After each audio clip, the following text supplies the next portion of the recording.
Good morning class six बेटा। आज हमारा जो है हिंदी फर्स्ट में बाल राम कथा है और बाल राम कथा में हमारा जो है चैप्टर 12 चल रहा है। चैप्टर 12 है हमारा राम का राज्याभिषेक। तो जो राम का राज्याभिषेक है इसके बारे में आज की क्लास में हम लोग पढ़ेंगे। तो जब लंका पर विजय प्राप्त कर ली और सीता जी को वो अवधपुरी में ले आए राम जी, तब उनका राज्याभिषेक हुआ और क्या क्या हुआ उसके बारे में आज हम लोग इस क्लास में पढ़ेंगे। ठीक है। विभीषण चाहते थे कि राम कुछ दिन लंका में रुक जाए। नई लंका में उन्होंने अपनी इच्छा राम को बताई।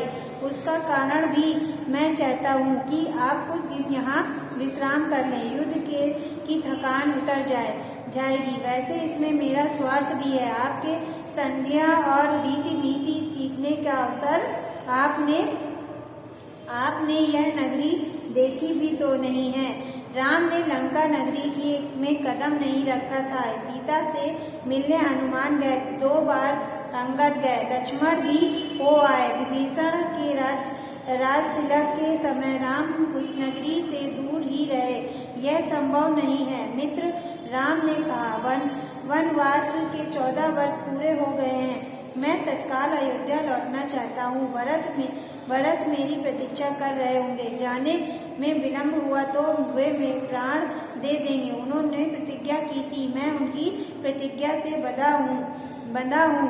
विभीषण राम से अलग नहीं होना चाहते थे। उनका अनुरोध राम ने अस्वीकार कर दिया था, पर वे निराश नहीं थे। इस बार उन्होंने एक नया प्रस्ताव रखा। मेरी इच्छा है कि मैं आपके राज्याभिषेक में उपस्थित रहूं। मुझे अपने साथ ले चलने की अनुमति दें। राम ने उनका आग्रह स्वीकार कर लिया। बोले, आप मेरे लिए यात्रा की व्यवस्था कर दें। राम ने विभीषण की विनती मान ली तो सुग्रीव और हनुमान आगे आए। राम ने उन्हें भी अयोध्या आमंत्रित किया। विभीषण का पुष्पक विमान उन्हें ले जाने के लिए तैयार था। विमान में उड़ान भरने तक वानर सेना वहीं रही। विमान जाने के बाद वे कूद फांद की सिंधा की ओर चल पड़े। विभीषण ने अपने कोषागार से उन्हें रत्नाभूषण दिए थे, उनकी वर्षा की थी। उसी विमान से वानरों के लिए यह मनोरंजन था, जिसे जो मिला लूटा।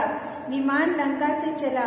उड़ान भरने के बाद उसने उत्तर दिशा पकड़ी, जिधर अयोध्या नगरी थी। राम सीता के साथ बैठे थे।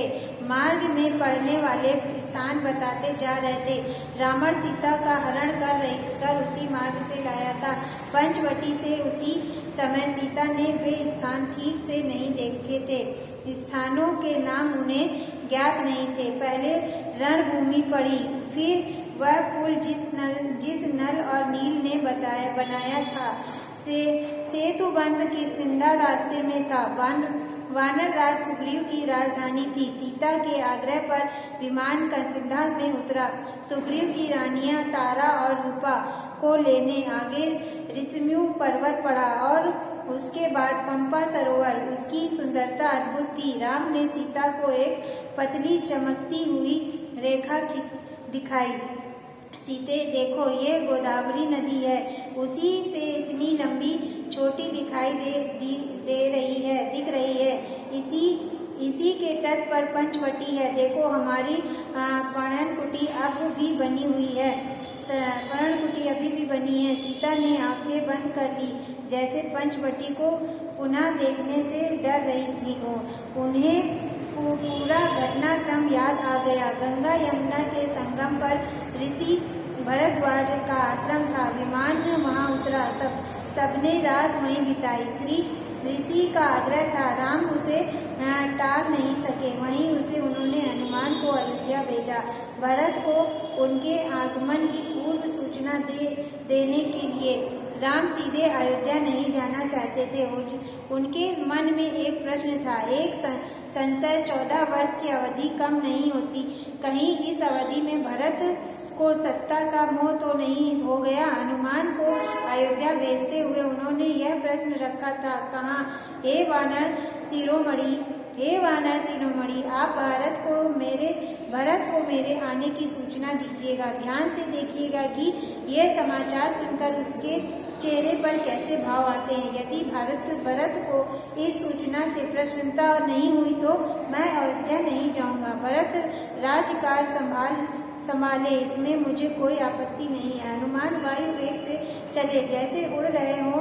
मार्ग में निषाद राजगुहा से भटकते भेंट की। उसने अयोध्या का हाल जाना। वहां से नदी ग्राम पहुंचे। उन्होंने भरत से कहा, श्री राम के वनवास की अवधि पूर्ण हो गई है, वे लौट रहे हैं, प्रयाग पहुंच चुके हैं। मैं उन्हीं की आज्ञा से आपके पास आया हूँ। भरत की प्रसन्नता का ठिकाना न रहा। आंखों में खुशी के आंसू थे। वे बार बार हनुमान को धन्यवाद दे रहे थे। यह शुभ सूचना उन तक पहुंचाने के लिए उनके चेहरे पर केवल एक भाव था, प्रसन्नता। हनुमान उनसे विदा लेकर आश्रम लौट आए। राम के पास अगली सुबह प्रयाग श्रृंगावलीपुर होते हुए राम का विमान कुछ ही देर में सरयू नदी के ऊपर पहुंच गया। दूर अयोध्या नगरी के भवनों के शिखर दिखाई देने लगे। सबने अयोध्या को प्रणाम किया। उधर भरत से सूचना पाकर अयोध्या में उत्सव की तैयारियां होने लगी। नगर को सजाया गया। शत्रुघ्न राज्याभिषेक की व्यवस्था में लग गए। महल में से तीनों रानियां नदी ग्राम के लिए निकट पड़ी। कौशल्या सबसे आगे थी। उन्हें पता था कि राम पहले भरत से भेंट करेंगे। राम का विमान नदी ग्राम उतरा। उनका भव्य स्वागत हुआ। आकाश में राम के जय घोष से गूंज उठा। राम ने विमान से उतरकर भरत को गले लगाया, माताओं को प्रणाम किया। भरत भागते हुए आश्रम के भीतर गए। राम की खड़ाऊ उठा लाए, उसे सिंहासन पर रखकर उन्हें 14 वर्ष राजकाज चलाया था। झुकाकर अपने हाथों से राम को पहनाए।